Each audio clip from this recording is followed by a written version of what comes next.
মাত্র 25, 26, 27 বছর বয়স যুবকের চেহারা ভাল্লুকের মতো, চুলগুলো উল্লুকের মতো। কবিরা গুনাহ করে সারা রাত। আর এখন নতুন মরণের আরেক ফাঁদের নাম বাইক। কি বাইক মানে বইলেই শরীর খালি আগুন লাগে, আগুন গরম হয়। আর পেছনে যদি বিপরীত পার্স থাকে তো আরো আগুন। আল্লাহ হেদায়েত দান করুন। আবার ঢুকেও যায় ট্রাকের তলে নেই, একসাথে 2 জন 11 জন।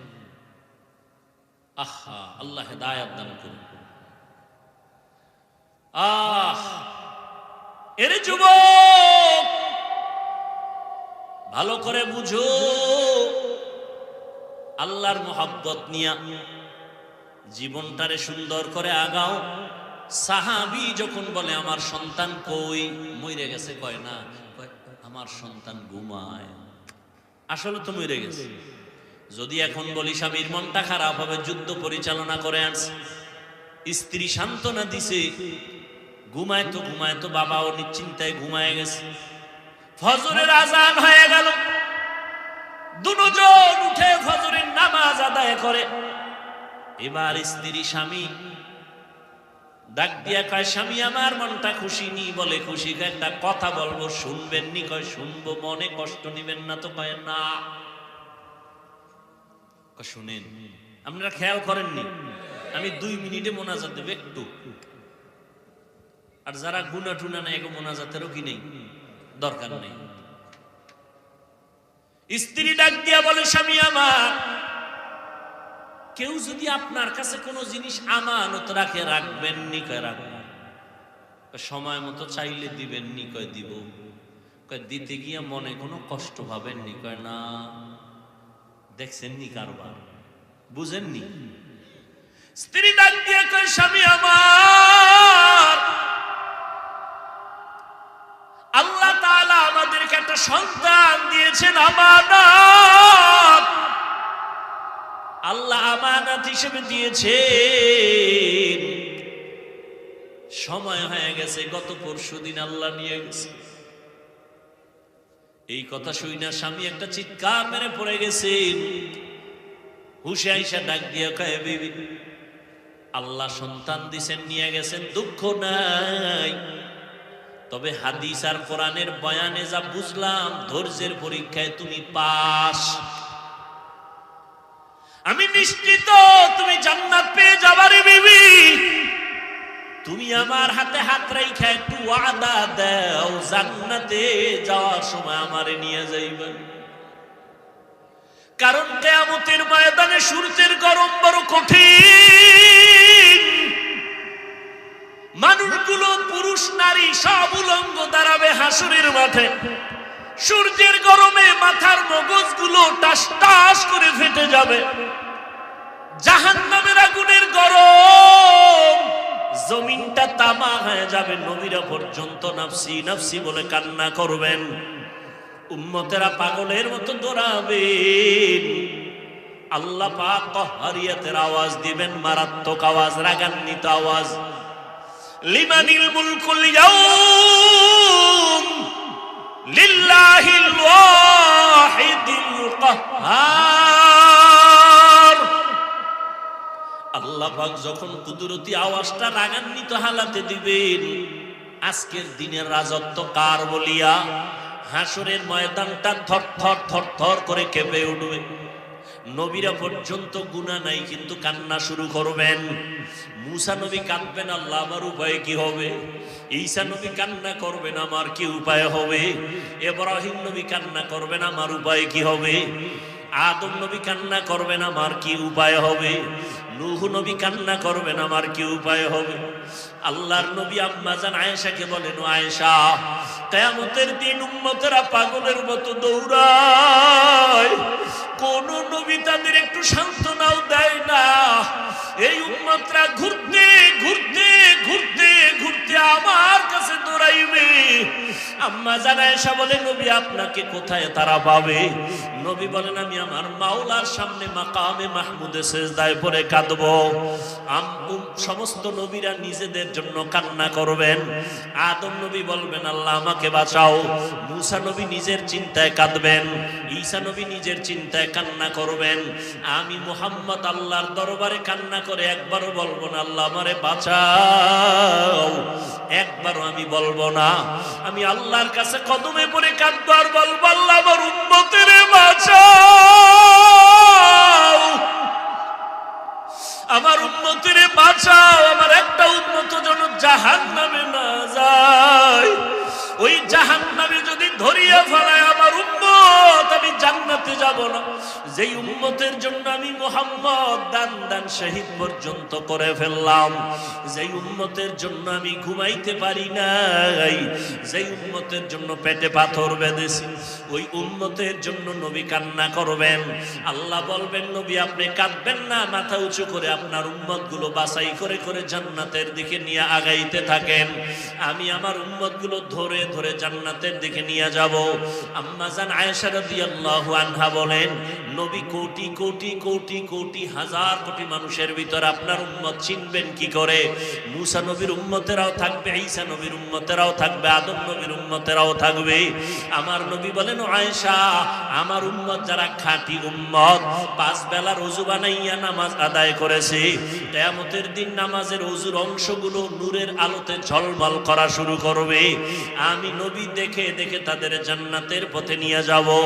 ও নবীর আশিকের দল, ও বেনামাজির দল, ওই দিন যদি আমার নবীর বাসায় বাদ পড়িয়া যাও, নবী যদি তোমাকে বলে তুমি আমার উম্মত না, নামাজ পড়ো নাই, ওই দিন কিন্তু বিপরীত লাইনে তোমার হাতে হ্যান্ডকাপ লাগিয়া যাবে। আল্লাহ অর্ডার করবে ফেরেশতা এই গুনাহগার বেনামাজির হাতে জাহান্নামের হ্যান্ডকাপ লাগাও, জাহান্নামের দিকে টেনে টেনে নিয়ে যাও। জাহান্নামের আগুন শরীরে লাগবে, কলিজা পর্যন্ত ভুনা হয়ে যাবে। ও যুবক, স্কুলে পড়ো, কলেজে পড়ো, চাকরি করো, ব্যবসা করো, কোনো বাধা নাই। আল্লাহকে পাওয়ার জন্য আলেম হওয়া শর্ত না, মাদ্রাসায় পড়া শর্ত না। অন্তরকে গুনাহমুক্ত করে দাও, মা বাবার দোয়া নিয়ে চলো, উলামায়ে কেরামের পরামর্শ নিয়ে নবীর তরিকা সুন্নাত অনুযায়ী চলো। জীবনে জবান দিয়ে কাউকে কষ্ট দিও না, মা বাবারে কষ্ট দিও না, তোমার ব্যবহার দিয়া মুরব্বী উলামায়ে কেরামের কষ্ট দিও না। নবীর তরিকা মানিয়া চলো। তোমার মতো কত যুবক জীবনে মাদ্রাসায় পড়ে নাই, স্কুল কলেজে জেনারেল লাইনে থাকিয়া রাস্তায় গাড়ি চালায়, নামাজ পড়ে, তুমি কেন পারবা না রে বাবা? তোমার মতো যুবক তাকায় দেখো, দোকানদারি করে, ব্যবসা করে, চাকরি করে, নামাজ ছাড়ে না, তুমি কেন পারবা না? ও বাবারা, বুড়ারা, আপনাদের মতো কত বুড়া মুরব্বীরা মসজিদে গিয়া পাঁচ বেলার নামাজ পড়ে, আপনারা কেন পারবেন না? ও পর্দার আড়ালের আম্মা জান বোনেরা, আপনাদের মতো কত মা, কত বোনেরা মোবাইলে সময় নষ্ট করে না, স্বামীর মাল নষ্ট করে না, পাঁচ ওয়াক্ত নামাজ পড়ে, স্বামীর মাল হেফাজত করে, নামাজ পড়ে, কান্না করে, সন্তানগুলোকে আদর্শওয়ালা বানানোর জন্য চেষ্টা করে। ও বাবারা, যুবকরা তওবা করে নাও। জীবনে তো কম নামাজ ছাড়ো নাই, বেপরদায় কম চলো নাই, মনের চাহিদা পূরণে গুনাহ কম করো নাই। আজকে থেকে আল্লাহকে মনে মনে ডাকো আর বলো হে মালিক, জীবনে তো বহু অন্যায় করেছি, আমার অন্যায়ের খবর মা বাবা আত্মীয় স্বজন কেউ জানে না। আজকে থেকে তওবা করে নিলাম, মরিয়া গেলে যাব, হায়াতের মালিক তুমি, ইজ্জতের মালিক তুমি। আর নামাজ ছাড়বো না, দাড়ি কাটবো না, বেপরদায় চলবো না, মা বাবারে কষ্ট দিব না। নবীজির তরিকা সুন্নাত মানিয়া, উলামায়ে কেরামের পরামর্শ নিয়ে চলবো। তওবা করার যদি অন্তর তৈরি হয়, মুনাফিকি না থাকে। কোরআন শরীফে কুকুরের ঘর কেসা নাই? কি বলবো কোন? তো ওই জাহেলদেরকে কি বলা যায়? এরা বলে আমরা কেচ্চা খাইনি, রস করি। কি বুঝাতে চাও? জাতিকে কি বুঝাতে চাও? কি মেসেজ দিতে চাও? আমাকে একটা জবাব দিবেন। আপনারা বয়ান কিছু শুনবেন না? রাগ আসতেছে দিলে? আমি যদি কোনো ভুল বলি দাঁড়ায় আমাকে একটু স্মরণ করায় দিবেন যে হাফিজ বেটা ভুল হচ্ছে। আমাকে একটু জবাব দিবেন নিরপেক্ষভাবে, কোনো স্বার্থ নিয়ে না, কোনো পক্ষ নিয়ে না। সত্য কথাটা আপনি বলবেন, মানেন আর না মানেন। বলবেন? আচ্ছা বলেন তো, আমার দেশে তাবলীগের দ্বারা ইসলাম ও মুসলমানের কি পরিমাণ ক্ষতি হয়েছে? সত্যটা বলেন। আপনি মানেন না মানেন, স্বীকার করেন, ক্ষতি হয় নাই? সবাই একমত? আচ্ছা, 2, কওমি মাদ্রাসার দ্বারা আমার দেশের মুসলমানের ঈমান ও আমলের কি ক্ষতি হয়েছে? সত্য কথাটা বলেন। নাম্বার 3, আমার দেশে হক পীর আসেনি? আছে। এই আহলে হক পীর মাশায়েখের দ্বারা আমার দেশের মুসলমান ইসলামের কোনো ক্ষতি হয়েছে? বলেন। তাবলীগের কথা শুনে মানুষ কি দাড়ি কেটে ফেলে? চরমনাই, উজানি, বাহাদুরপুর, নানুপুর আহলে হক যারা আছেন পীর মাশায়েখ, এদের বয়ানে মানুষ কি নামাজ পড়ার থেকে বেনামাজি হয়? কওমি মাদ্রাসার কারণে এদেশের সন্তানরা সব গাঞ্জাখোর হয়, সন্ত্রাসী হয়। তাহলে সবাই একমত? যদি একমত হন, আমি রাগের ভাষায় না, মহব্বতের ভাষায় বলবো, মৃত্যু পর্যন্ত কোনোদিন 1 সেকেন্ডের জন্য তাবলীগের বিরুদ্ধে কিছু বলবেন না, কিছু লিখবেন না। কওমির বিরুদ্ধে কিছু বলবেন না, কিছু লিখবেন না। খাঁটি আল্লাহওয়ালা পীর মাশায়েখের বিরুদ্ধে কিছু বলবেন না, কিছু লিখবেন না। যদি করে থাকেন তওবা করে নেবেন। ঠিক আছে তো ইনশাআল্লাহ? আল্লাহ কবুল করেন। আপনি আরেকটা জবাব দেন, এটা অন্য প্রসঙ্গ। কিয়ামতের আগ মুহূর্ত পর্যন্ত আমাদের নবীজি আমাদেরকে কালেমার দাওয়াত দিতে, ঈমানের, ইসলামের দাওয়াত দিতে আসবেন? আমাদের নবীজি বলেন না কেন? আচ্ছা, আবু বকর আসবেন, ওমর ফারুক, কোন সাহাবা, ইমাম আবু হানিফা, ইমাম বুখারী, ইমাম মুসলিম, ইমাম তিরমিজি, ইমাম মালিক কেউ আসবেন কিয়ামতের আগে? আচ্ছা, এবার আপনাকে প্রশ্ন, আমরা জান্নাতে যাব না? কথা বলেন। ইনশাআল্লাহ। জান্নাতের ঠিকানা আছে কোরআন হাদিসে। কোথায়? এই যুবকরা জবাব দাও, জান্নাতের ঠিকানা কোথায়? কপাল খারাপ, তুমি কোরআন শরীফের আরবি বুঝো না, হাদিসেরও আরবি পারো না। এখন তোমার জান্নাতে যাইতে হলে কোরআন হাদিস থেকে ঠিকানা নিতে হবে। তুমি এখন কোরআনও বুঝো না, কোরআনের ব্যাখ্যাও বুঝো না, হাদিসও বুঝো না, হাদিসের ব্যাখ্যাও বুঝো না।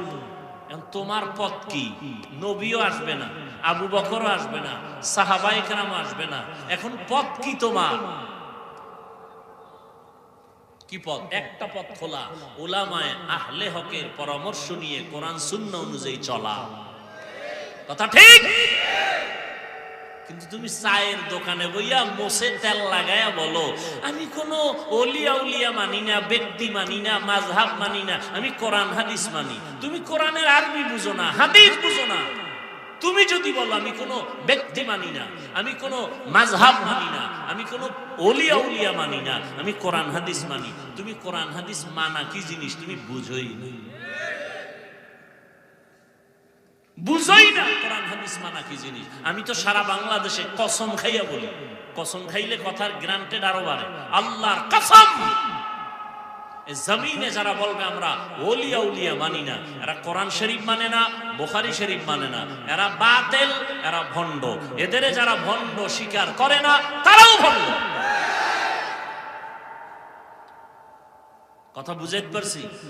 যারা বলে ওলিয়া উলিয়া মানি না, এরা কোরআন শরীফও, কোন বুখারী শরীফও মানে না, এরা হক না বাতিল। এদের যারা বাতিল বলে না, তারাও বাতিল। আল্লাহ হেদায়েত দান করুন। তো বলতেছিলাম নুজহাতুল মাজালিস একটা ঘটনা। ধৈর্য মিয়া, স্বামী আর স্ত্রী। স্ত্রী স্বামীকে বলে, তুমি আমাকে কেমন মহব্বত করো? বলে সীমাহীন। বলে দলিল? তুমি আমার জীবন, তুমি আমার মরণ, যা চাইবা তাই দিব। স্ত্রী আবার বলে, যা চাইবো তাই দিবা? বলে অবশ্যই দিব। স্ত্রীও মোটামুটি দিনদারি, স্বামীকে একটু পরীক্ষাও করার নিয়ত। আসলে দিবা? কদিন তালাক দাও। তালাক কি দাও? স্বামী বলে মরে গেল তালাক। বলে তুমি ওয়াদা করছো দিবা, দাও। দুইজনে হালকা তর্ক, সমাধানের জন্য ওই যুগের নবীর কাছে রওয়ানা। রাস্তার মাঝে গিয়া স্বামী বেচারা পইরা গিয়া পাও ভাঙছে, চিৎকার দিয়া কাঁদে, আল্লাহ আমারে বাঁচাও। স্ত্রী কয় নবীর দরবারে যাব না, বাড়িতে চলো। বাড়িতে গিয়া স্বামীর হাত ধরে বলে, আমি যে তালাক চাইছিলাম কথাটা ফিরাই নিলাম, মাফ করে দাও। স্ত্রী বলে, চাইলে কেন? চাওয়ার পরে আবার ফিরাই নাও কেন? স্ত্রী বলে, তুমি রসুলের হাদিস শুনাইছো না? কি মুসিবত? আল্লাহ যাকে ভালোবাসেন তাকে মুসিবত দিবেন। আমি যে তোমার ঘরে সংসার করছি এত বছর কোনো মুসিবত পাই নাই, তোমার কান্নাকাটি ছিল না, আহ শব্দ ছিল না। বুঝলাম যেখানে মুসিবত নাই ওখানে খোদার রহমত নাই, আমিও নাই, তালাক চাইছি। কিন্তু যখন রাস্তায় গিয়া পাও ভাঙছে, আল্লাহকে ডাকছো, কান্না আসছে, আহ শব্দ বের হয়েছে, আমি হাদিস অনুযায়ী ভেবে নিলাম রহমত নাজিল হয়েছে। যেখানে আল্লাহর রহমত আছে আমিও আছি।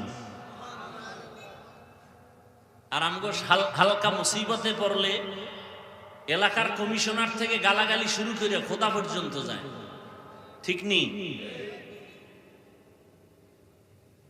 অথচ আল্লাহ বলেন, অবশ্যই আমি মুসিবত দিয়া পরীক্ষা করবই করব। 5টা জিনিসের মাধ্যমে।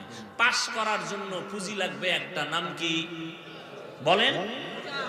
ধৈর্য। দাম কত? ধৈর্যের পরীক্ষা দিলেন ইব্রাহিম নবী ইসমাইলের শরীর তলে নিয়ে। বাবারও যেমন ধৈর্য, সন্তানেরও তেমন ধৈর্য। আল্লাহ কয়, যারা ধৈর্য ধারণ করার গুণটা অর্জন করবে আমি তাদের তো অনেকগুলো পুরস্কার দিব, তবে 2টা পুরস্কার দিব মারাত্মক কঠিন, বড়, দামি। একটা দুনিয়ায় আর একটা পরকালে। দুনিয়ারটা কি? আমি আল্লাহ তার বন্ধু হয়ে থাকব। সুবহানাল্লাহ আসে না? ইয়া আইয়ুহাল্লাযীনা আমানুস্তাঈনু বিস-সাবরি ওয়াস-সালাহ ইন্নাল্লাহা মা'আস-সাবিরিন।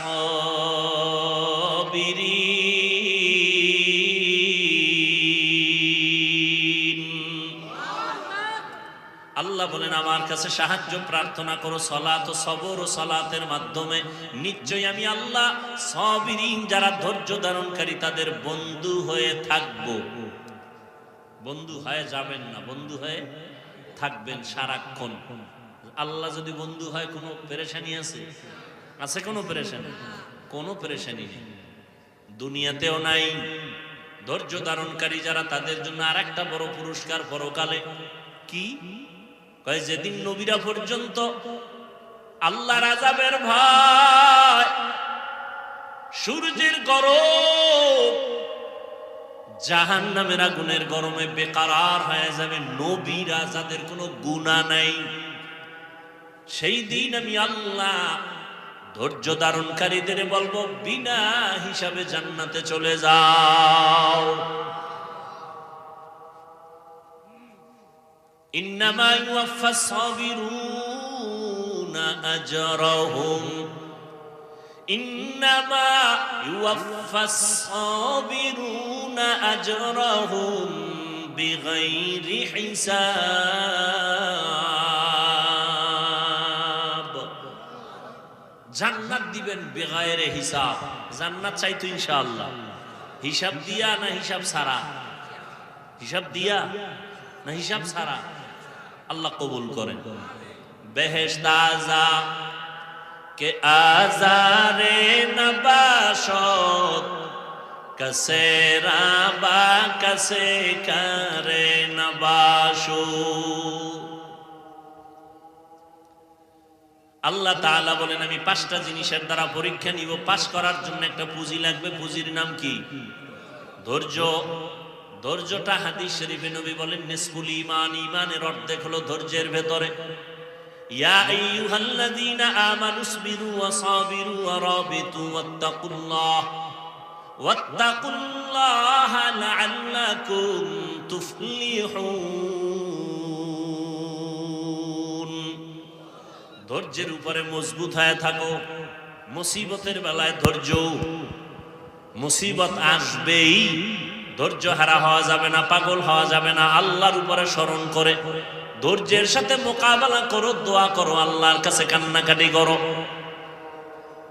আল্লাহ পাক মুহূর্তের মধ্যে তোমার ধৈর্যের পরীক্ষায় তোমাকে কামিয়াবি দান করবেন। গুনাহের বেলায় ধৈর্য, মুসিবতের বেলায় ধৈর্য। যদি এই ধৈর্য নিয়ে চলতে পারো, আমি আল্লাহ তোমাকে পাশ করায় দিব। পরীক্ষা 5টা জিনিসের মধ্যে প্রথম হলো ভয়। ওয়ালা নাবলুওয়ান্নাকুম বিশাইইম মিনাল খাউফি ওয়াল জু',